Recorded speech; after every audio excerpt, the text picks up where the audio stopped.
ده واحد من احلى البرجرز اللي ممكن تاكلها في القاهره، من اول الفريش ميلك بان وفي النص بيحط الباتي اللي مظبوط فيها قوي نسبه الدهون مع اللحمه، لحد التوبينجز المظبوطه اللي بيحطها من فوق. والبرجرز عندهم مش كلاسيك بس، وحتى لو انت مش من اكيله البرجر هتلاقي برضو ذوقك موجود في منيو التشيكن. وجبنا من عندهم شويه ايتمز من المنيو، بس قبل ما نجربها حابين نتكلم على الديكورات والقعده بتاعتهم اللي كانت خطيره، وده فرعهم اللي في ديستريكت 5. هنبدا اول حاجه يا جماعه بالمشروم السويس، بيبقى عليه سويس تشيز ومشروم مشروم معلب. معلب.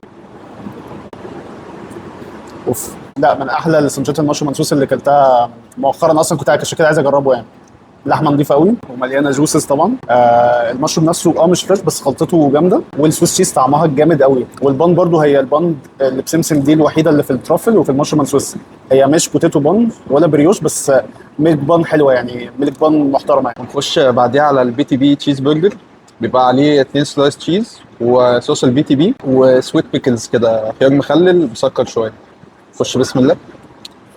الساندوتش هنا لازم يجاب دبل عشان هو حجمه اصلا يعني وسط او ممكن صغير شويه، فانت لازم دبل عشان تحس بطعم اللحمه والحاجات وبتاع. اللحمه عندهم واخده كراست حلو قوي. تشيكن دايناميت ده بيبقى عباره عن سلايس تشيكن من عندهم، بيبقى عليه صوص دايناميت وبيكلز وخس.